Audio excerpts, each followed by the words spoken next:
Jeremiah 10. False gods contrasted with the Creator. Hear the word that the Lord has spoken to you, house of Israel.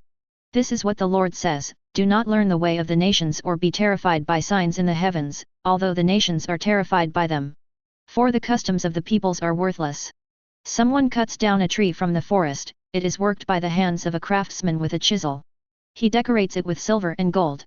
It is fastened with hammer and nails, so it won't totter. Like scarecrows in a cucumber patch, their idols cannot speak. They must be carried because they cannot walk. Do not fear them, for they can do no harm and they cannot do any good. Lord, there is no one like you. You are great, your name is great in power. Who should not fear you, King of the nations? It is what you deserve. For among all the wise people of the nations and among all their kingdoms, there is no one like you. They are both senseless and foolish, instructed by worthless idols made of wood. Beaten silver is brought from Tarshish, and gold from Uphaz from the hands of a goldsmith, the work of a craftsman.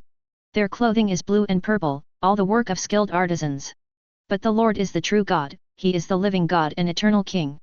The earth quakes at His wrath, and the nations cannot endure His rage. You are to say this to them, the gods that did not make the heavens and the earth will perish from the earth and from under these heavens. He made the earth by His power, established the world by His wisdom, and spread out the heavens by His understanding. When He thunders, the waters in the heavens are in turmoil, and He causes the clouds to rise from the ends of the earth. He makes lightning for the rain and brings the wind from His storehouses. Everyone is stupid and ignorant. Every goldsmith is put to shame by his carved image, for his cast images are a lie, there is no breath in them. They are worthless, a work to be mocked. At the time of their punishment they will be destroyed.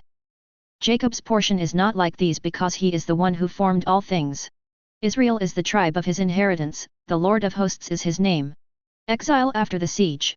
Gather up your belongings from the ground, you who live under siege. For this is what the Lord says, look, I am slinging out the land's residents at this time and bringing them such distress that they will feel it. Jeremiah grieves. Woe to me, because of my brokenness I am severely wounded. I exclaimed, this is my intense suffering, but I must bear it. My tent is destroyed, all my tent cords are snapped. My sons have departed from me and are no more.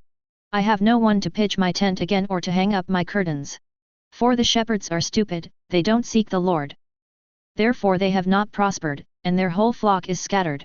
Listen! A noise, it is coming, a great commotion from the land to the north. The cities of Judah will be made desolate, a jackal's den. I know, Lord, that a man's way of life is not his own, no one who walks determines his own steps.